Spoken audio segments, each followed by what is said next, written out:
broadcasting location. This is a test. For the next 60 seconds, this station will conduct a test of the emergency broadcast system. America, here comes the relief from the pain. Unapologetically. This is Lock and Load with Bill Frady.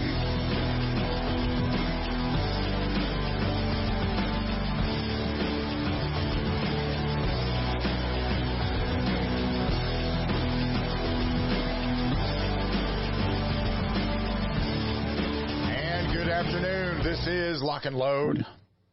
And as it is, and as we do, well, not as we do. We didn't do this last year. This is a new thing. This might become an annual thing.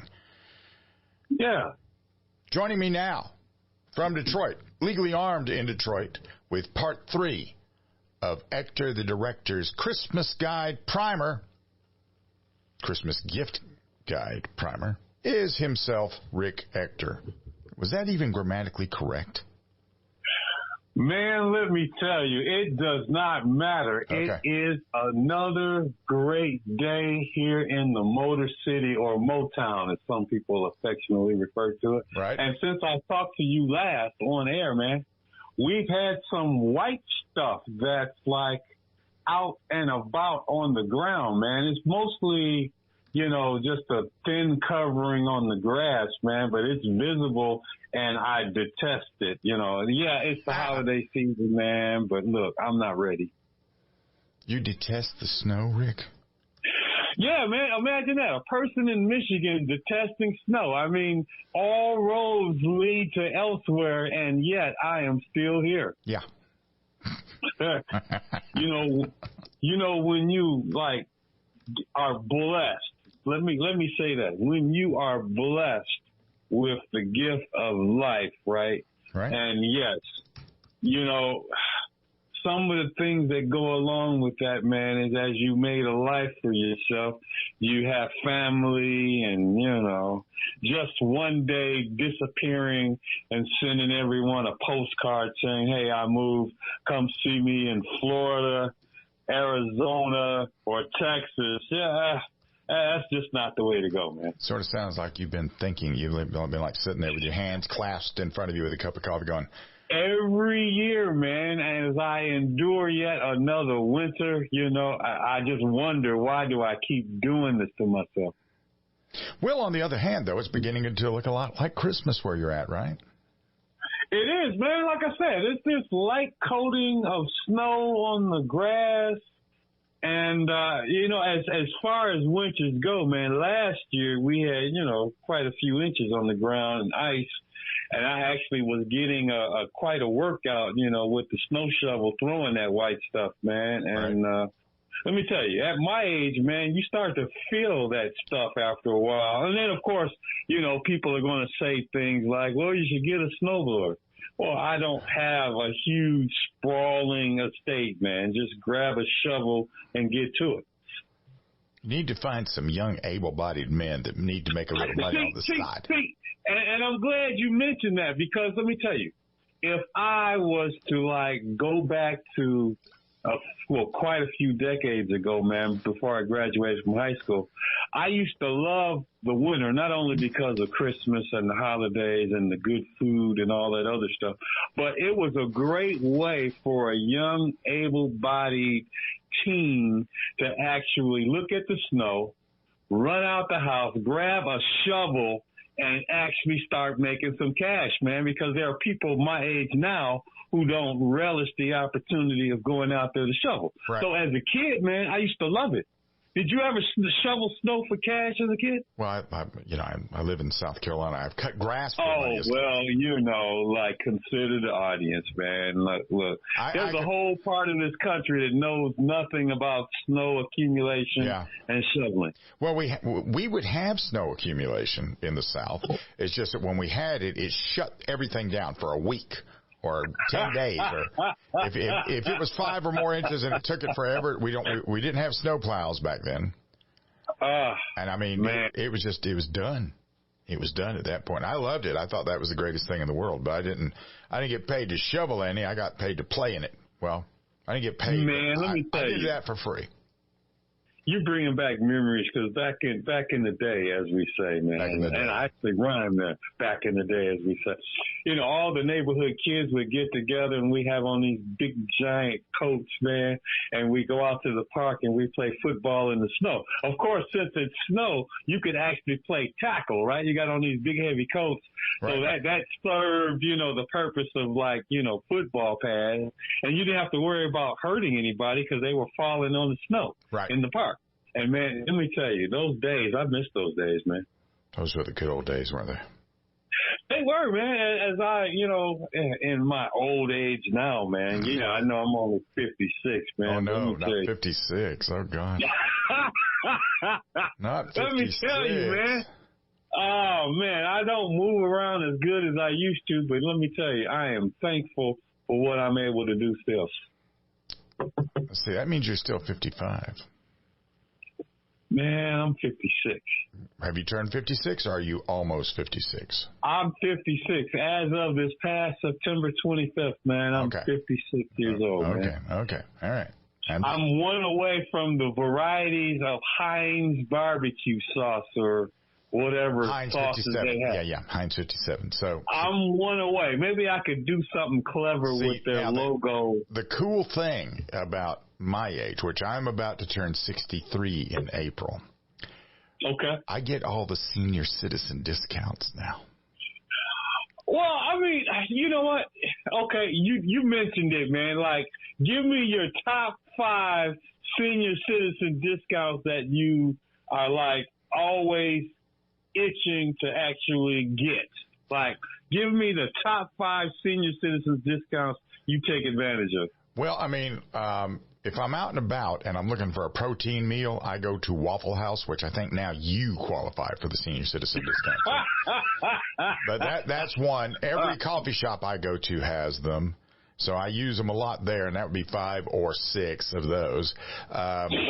Then there's like where I go to get my supplements, senior citizen discount. So, yeah, I got a few places I go and I take advantage of it.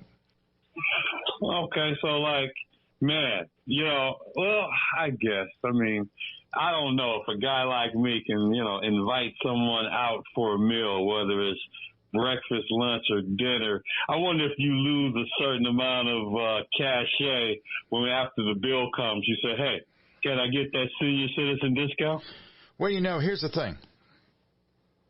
When you sit there and you're having dinner, you look at your date, whoever that is you're feeding, and you say, you know, this is all part of my elaborate cover. I train people to kill people.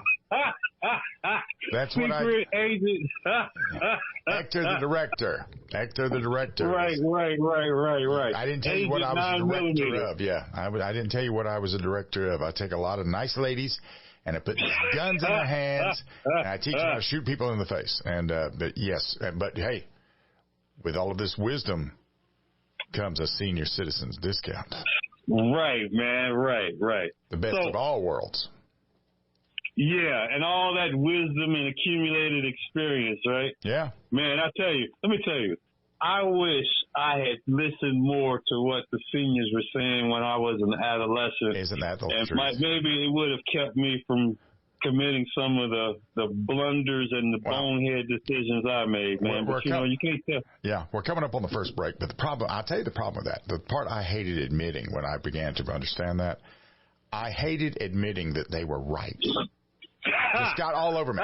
Tell everybody how to find you. How do they find Rick Ector? I am Rick Ector, legally armed in Detroit.com, Rick's Firearm Academy, DetroitCCW.com. I'm over quite a few places. If you Google me, Rick Ector, you'll find me. Welcome to the fold. We're going to get into the gift-giving season for the gun owner. I don't know if it's going to be the new gun owner or the current gun owner or what. I got a few things I need to ask for as a current gun owner. That coming up right here. We'll be right back. This is Lock and Load.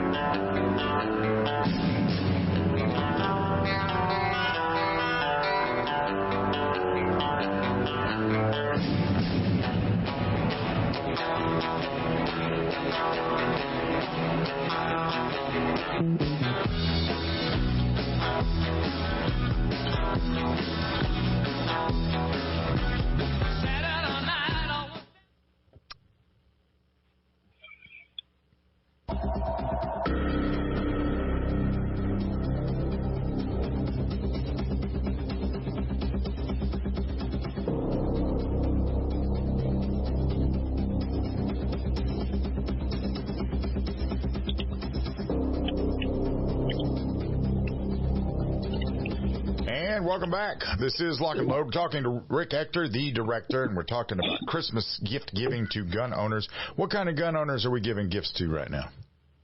You know, you made an interesting point, a few moments ago before the last break, man. And yeah, some of the things that we were talking about were geared towards some of the brand spanking new, newly minted gun owners, and I'm still going to continue that trek, man. But there's one gift that I did put on the list because I actually had that same observation, was that for people who have been a gun owner for a while, the thing about us, man, is we treat firearms to a great extent like potato chips. You ever open up a bag of potato chips and just pulled out just one chip and stopped? Of course not. What kind of question is that one? I'm going to fail that. I failed that quiz right away. Yeah.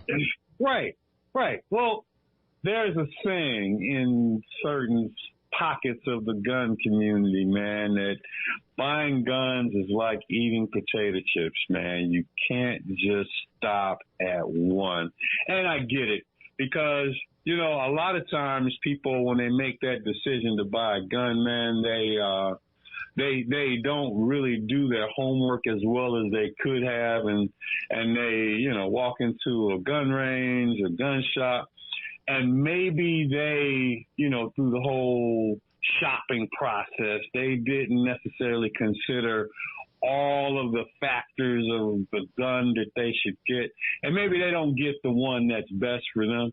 And so eventually they may become a little disenchanted with their initial purchase. And then soon enough, you'll find yourself buying your second gun, right? Right. And then you have better success with that one. And then, you start getting into the whole gun, buying thing. And next thing you know, man, you look up and you're 50 plus years old and you have quite a few of these things laying around, right? Yeah. So for a more seasoned, notice the term I use, seasoned firearms owner, man, who has more than a few guns of varying types, whether we're talking handguns and long guns, what gift-giving gift item would be pretty cool, if not thoughtful, for that person in your family that has more than a few guns in the house? A multi-gun range bag. Well, yeah, we hit range bag the last time, but what else? Thinking big. Did we say range bag last time? Yeah, we did. Yeah. Okay. Well, I'm thinking one of those gun cabinets, man. Some people, when you think of a display cabinet. gun, Yeah. A display cabinet. Yes. It's almost like a like a trophy cabinet. Go back. Yeah, like either a trophy cabinet, or if you think about back in high school, your locker, where you go to your locker, you take the lock off, and you lift up the handle, and you pull the door. There's quite a few companies that. There's a couple. You have all of these little holders and places where you can put a variety of guns, man, whether we're talking a long gun or two, or maybe a couple of pistols in there. And actually, if it has a little weight to it, man, it might be an additional safeguard from theft. One of the things that unfortunately happens, man, if you are away from your home for a period of time, somebody might break in and, steal your guns, yeah. Steal your guns. And I'm not under any idea that, a gun safe is the end all be all. I mean, you give a motivated criminal a lot of time if you're not actually there. Eventually they can, get whatever you got, especially if, say, you go out of town for a week, like around the Christmas holidays. Yeah, man. But I think a gun cabinet, man, I've been looking online, man, and you know what? There's some really nice ones that aren't too bad, man. Yeah. There's plenty of those things. I mean, to that end, I mean, what I have done, and you can do this pretty cheaply, like just going to Home Depot or something. I bought a couple of rolling toolboxes with big drawers. Uh-huh. Now, these things, where I have them, I got them upstairs.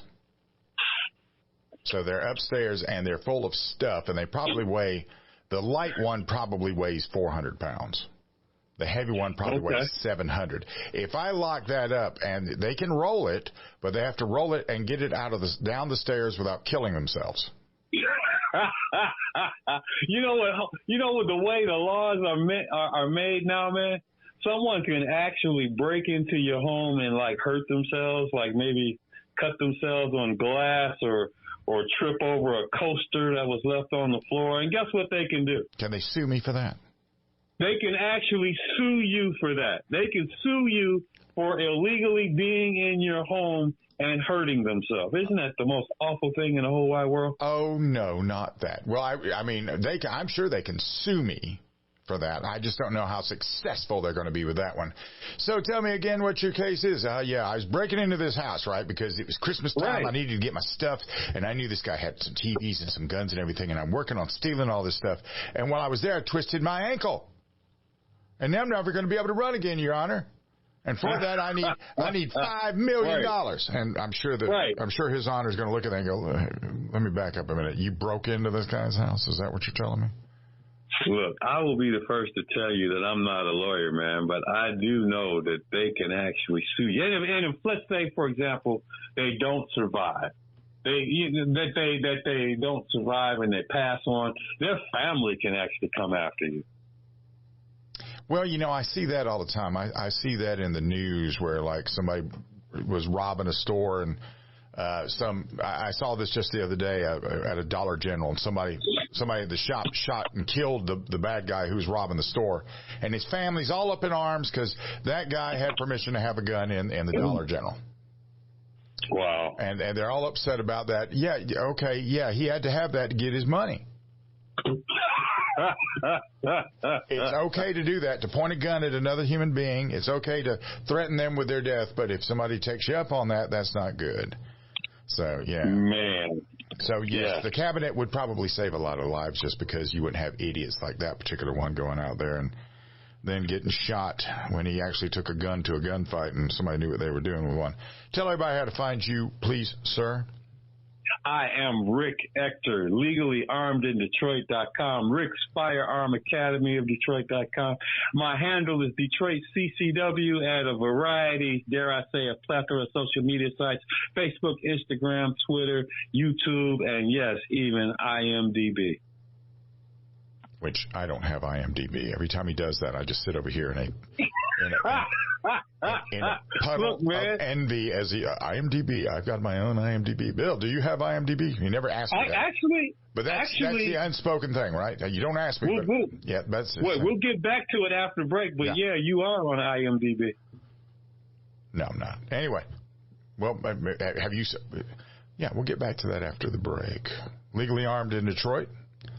That is and he's also a board member of the NRA, which makes him Ector the director. We'll be right back. This is Lock and Load.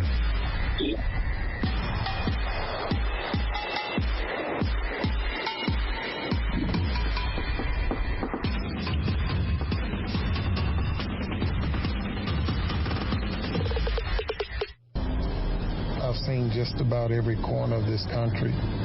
3 million miles in my career. I spend a lot of hours on the road, but I love being my own boss. The road can be a beautiful place, but you're out here on your own. There certainly are risks. I'm Charles. I'm a truck driver, a husband, and a father. And that's why I choose Federal. When it comes to online gun shops, Primary Arms is one of America's largest retailers of new firearms, parts, accessories, and gear. They stock over 600 popular brands, all with everyday low prices and fast shipping. If you ever have any questions about a product, their team of product experts will help you make the right purchase. So, don't settle for less. Visit primaryarms.com today and see why so many gun owners make it their first destination for all of their firearm needs. For over over 25 years, Aero Precision has paved the way as a leading manufacturer of American-made AR parts. Aero Precision caters to the rifle builder by engineering quality receivers, handguards, and other essential parts. Aero Precision's added enhancements create a smooth build process from start to finish for beginners and seasoned builders. Whether this is your first rifle or your 50th, Aero Precision offers everything you need to make a quality AR at an affordable price. At Spikes Tactical, we are all shooters with a very simple mission. Make the best product we can perfect at the best possible price for our consumers. We strive to produce the best components and rifles available, with quality controls second to none, because real-world events don't allow for a second chance. Whether you are an operator, competitor, or home defender, Spikes Tactical will serve you well. Go to spikestactical.com. Spikes Tactical, 100% American-made to the highest standard. At Staccato, we know there's no such thing as a fair fight, and we bring the unfair advantage that is the 2011 platform. Dominate. At Staccato, we know the most important gun you own is the one that you're carrying when you're facing that threat to life and freedom. Win. We want you to enter that objective confident that you are carrying the best gun in the gunfight. No compromise. No sacrifice. Staccato2011.com. Stand ready to face down the darkness with 2011. Holster.com, the home of DeSantis quality-built American-made products for 45-plus years. Supporting police and government contracts from first responders to responsible citizens. Holster.com is your source for quality American-made leather and Kydex holsters for the armed American. For concealed carry or open carry, Holster.com has what you need. We didn't invent concealment. We perfected it. Go to Holster.com now and buy a DeSantis holster today. What's in a name? If that name is Ace Firearms, you've just entered a very expansive business. First, a fully appointed gun shop with all the guns, ammo, and accessories you could possibly imagine. But then you enter the manufacturing facility that is home to Red Alligator Concealment, Militia Arms Customs, and so much more. Ace Firearms is beyond a simple gun shop. This is a totally peerless operation. To find out more, go to acefirearms.com. Ace Firearms. This is only the beginning. At MGS, we have what it takes to reinvent yourself. With a curriculum designed to balance work, family, and a gun repair education, MGS provides the gateway into one of the fastest-growing segments of the gun industry. Modern Gun School's mission is to provide high-quality distance education using time-tested materials and hands-on projects designed to develop a proficiency in both the technique and the business of gunsmithing. Go to mgs.edu. MGS Trade School. Your future is waiting.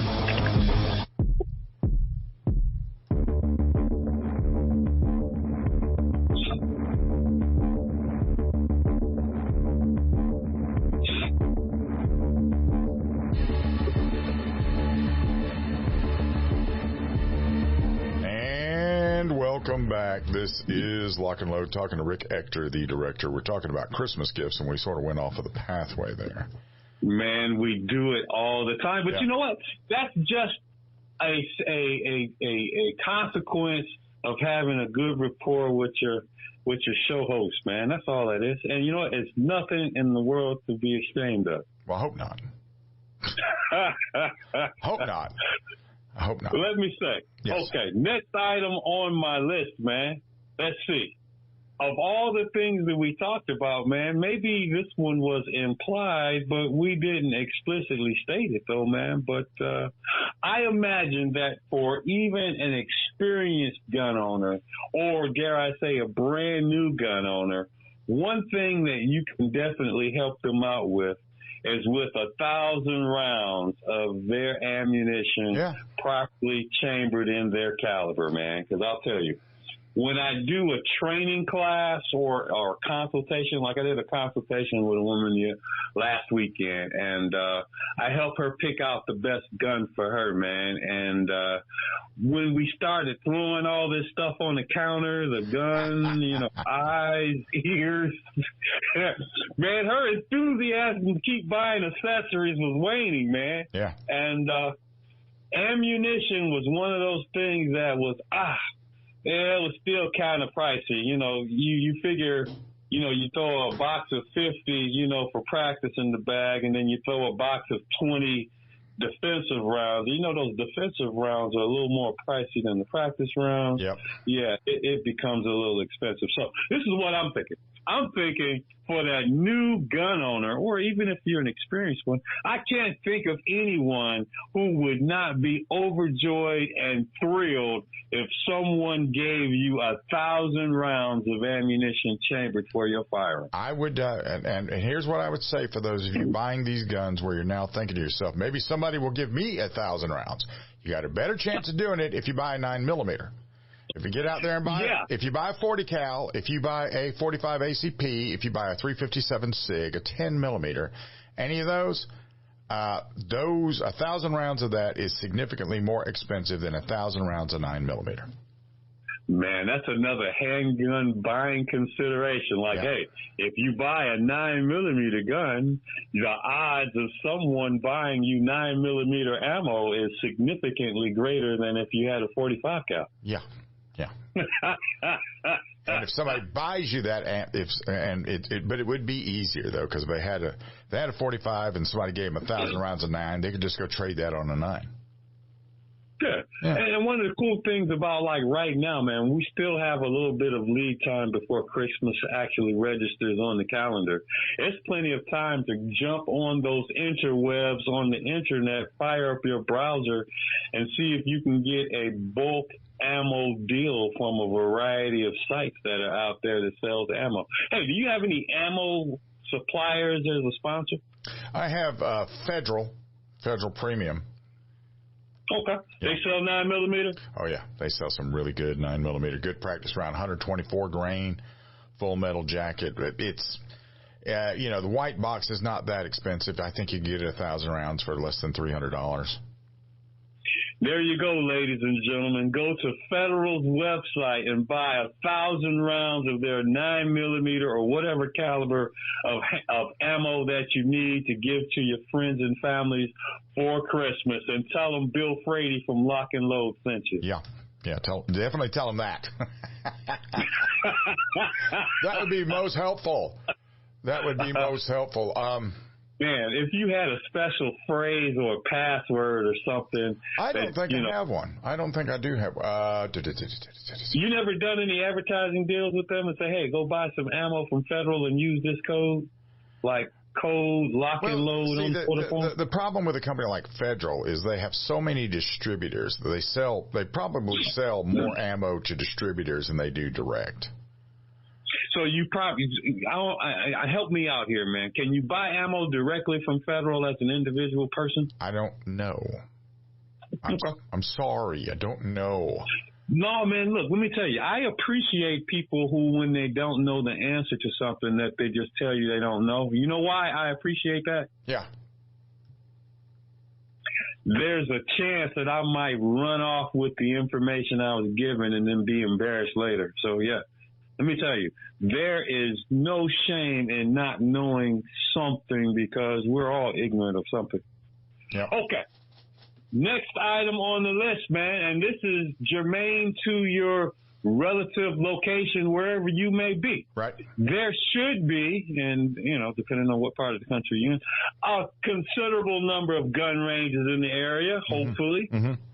You know what? Why not buy a gun range membership? Get one of those gun range memberships and give it to a family or friend for Christmas, man. Just think about it. One of the things that we harp on continuously about gun owners, especially new gun owners, is getting their practice time in. Right. One of these gun range memberships could be bought relatively inexpensively. You're giving it to someone who needs to go. And yes, how often should a person be practicing after they bought their first defensive handgun? Well, if you're going to do that, if you joined a gun range and you went once a week and shot 50 rounds a week, I think that would build some good habits. You don't have to shoot a lot. If you can shoot 100, even better. But, 50 rounds a week. And normally at gun ranges, they have inexpensive range ammo for sale there. So it might be cheaper to use their ammo than your ammo. Yeah, but you know what? The gun range membership, it defrays, if not eliminates for some period of time, the shooting fees that you have to actually pay when you go shoot, man. Indeed. That's the one thing. That's the one thing that really surprises a lot of new people I run into when they reach me for a shooting consultation.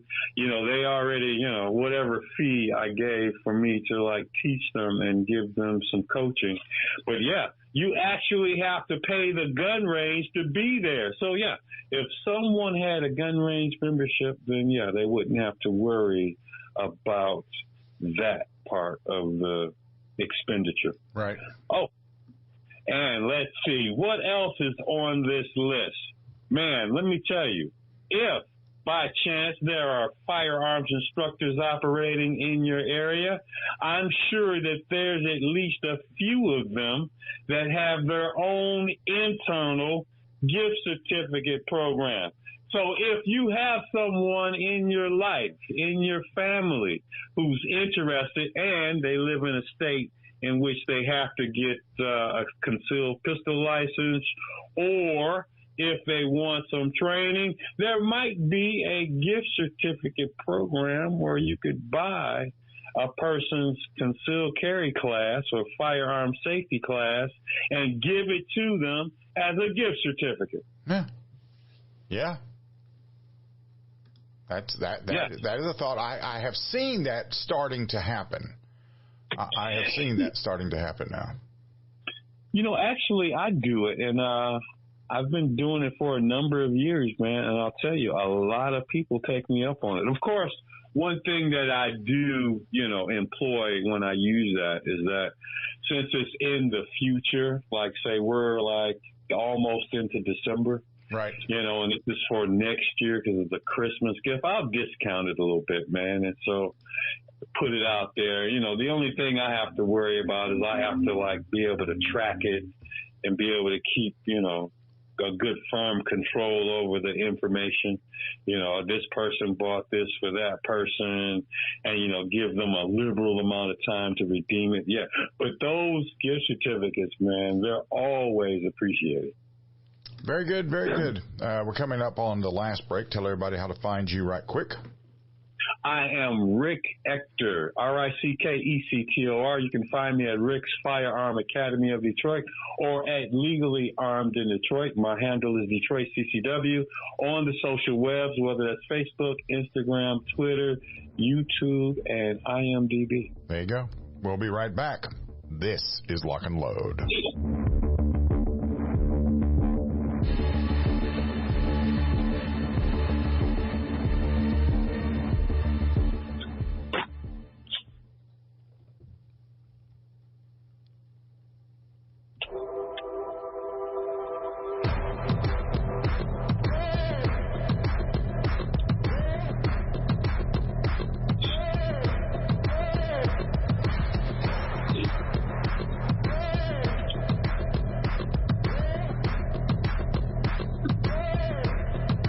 Welcome back. This is Lock and Load, talking to Ector, the director, Rick Ector, and we're talking about gift giving to gun owners and maybe new gun owners, that sort of thing, all these other things. And we're going to do this all. You want to do this all through the season there, Rick? We could do this. We could do it all the way up to it could be like 12 days of Christmas. We could do it once a week. Man, you know what? That sounds like fun. Okay. So, because we can get down in the weeds and actually find some things no one has even known that existed. That's right. You ever see a movie called, it starred Richard Pryor, and it's going back a number of years, called Brewster's Millions? I saw it when it came out. It was probably back in the 80s because I saw it then, and I was stationed in Europe. And every time an American Video came out, we all went to the video, the VHS place to rent the tape and watch it. We would watch it till we killed the video. Man, you are dating this story because you used VHS. Yeah. Oh, my God. I don't even know if this generation of gun owners know of the format of VHS. Well, it was the thing back in the day. Right. And then there was Beta. Remember Beta? Yeah. And then there was the laser disc that came out. You remember those? Right. Well, that was supposed to be the best one out there, but VHS won the format wars on that one. Yeah, man. And now, you know what? There are some people like me, man. You know, I inherited, you know, my late mother's VHS video collection, man. Okay. You still got those? I must have. There's some VHSs, man, here, but I got a considerable number of DVDs, right? So you know, it isn't so bad, man. But I literally have a ton of VHS movies, man. I you know what? I need to do something with them. Do you have a VHS player? No, absolutely not. No, I do not. But see, that whole movie that I was getting to, Brewster's Millions, that was where Richard Pryor's character, he was offered like a lump sum of cash, like $1 million, but he was also offered a greater sum of money if he could spend like $1 million in 30 days without spending more than a certain fraction at any one place, and everything he had to buy was unique, right? And that whole idea made me think of this whole concept of gift cards, man. You know what? It is the equivalent of the wimp clause from the movie Brewster's Millions, man. Let me tell you, if you have exhausted your brain trying to figure out what to give that loved one that seems to have like one of everything, you can exercise a la Brewster's Million strategy. Go with a gift card, man, a Visa or MasterCard or whatever credit card company you feel most linked to. They will gladly take your money and put it on a gift card. And let me tell you, the only weird part of the whole proposition is when, you know, the opening of the presents time happens, you know, around the Christmas tree on Christmas Day. They're expecting a box from you, and you give them a thin envelope. You know, they might actually think that all they're getting for Christmas is a card. But let me tell you, there could be a Visa or MasterCard gift card in there. Right. Wouldn't that be great? That would be great. So let me tell you, and some other things, man, for those of us who are actually into reading. When was the last time, my friend, and I know I'm putting you on the spot, when was the last time you actually read a book that was written by some person and actually published, and you actually bought a book and actually read it? It's been a while. I get books. I've got a bunch of books that have been sent to me that I have never read. And were these from authors? The authors themselves? Yes. Yeah. Oh man, see, I'm not even going to put you on the spot. I am not going to ask you who gifted you a book that you did not read. Oh, I am not going to do that. I do thank you for that. You know what? I'm going to confess to you and your listening audience, man, that you know what? I've been given some books from some authors, man, and I have not gotten around to reading a few of them too. But you know what I keep telling myself? I keep telling myself that I'm ultimately going to repay them by paying them the ultimate compliment, and that is to actually squirrel away some time and actually read the book and do like a review of it, right? Right. And when you do a review of it and then put the link, you know, there where they can go to, you know, whatever site they're selling it on. I think everybody sells their books on Amazon, right? Right. In some way, in some electronic format. You know, me, myself, personally, I'm a little partial to actually having the book in my hand. I like to physically have the books. I do too. Even if I don't. You know. But you know what? I realize in my old age, man, I'm just not really acclimated or changing with the times. I don't know if a lot of people have actually read a traditional book now. I mean, you look at what the schools and colleges and universities are doing, man, these online schools. Everything is a PDF book online, and you just have to, buy the rights, download the file, and actually read it on your phone, PDA, or laptop. Right. Yeah, those old people that are still around like me, man, we still know what it feels like to have a book and to actually turn the pages. So let's see. Tell you what. Do you know who Mark Levin is?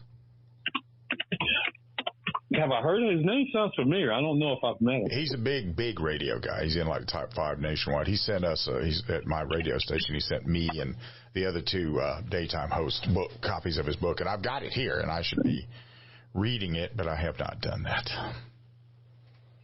There are some books that I have read, man, but out of, the books that I have in my collection here at the house, I am going to say a book that I've read and truly enjoyed, man, was a book entitled An Act of Bravery, Otis McDonald and the Second Amendment. Oh, yeah, and, yeah.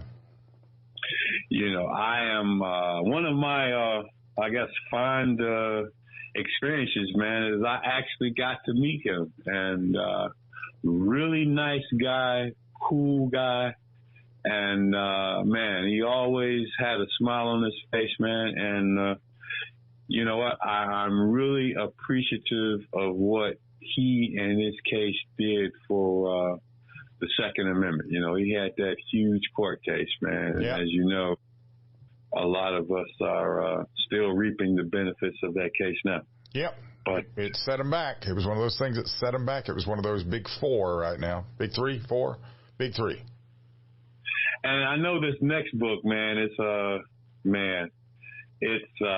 kind of dated, but it's my friend that wrote it, man, Ken Blanchard, Black Man with a Gun, man. That's probably the first book that I read that had something to do with the gun rights industry. And Ken's a godfather. Ken's a godfather. He's the godfather of gun rights, especially in urban America, man, because a lot of things that he's done, especially with his flagship site. I think he retired that website, and he's now doing some things going in another direction, right, man. But still the godfather. Always. He's the godfather, still man. Godfather. And if you know anything about gun rights in urban America, that would be it. Black Man with a Gun. Yep. If you're interested, by all means, go to Amazon and at least read the description on it and check it out. Totally awesome book. Well, now take this time to tell everybody how to find you. I am Rick Ector. I can be found at my blog, Legally Armed in Detroit, or at Rick's Firearm Academy, which is at DetroitCCW.com. I have public profiles on a plethora of social media websites such as Facebook, Instagram, Twitter, YouTube, and dare I say, I have my media appearances to a great extent on IMDb under, and get this, one of those 160 entries is from Lock and Load with Bill Frady. Very cool. Okay, so I am on IB. Now I feel better about myself. Thank you for joining me, sir. Hey, man, it's always a pleasure, and thanks for having me. Yes, sir. Hour number 2 is inbound. This is Lock and Load.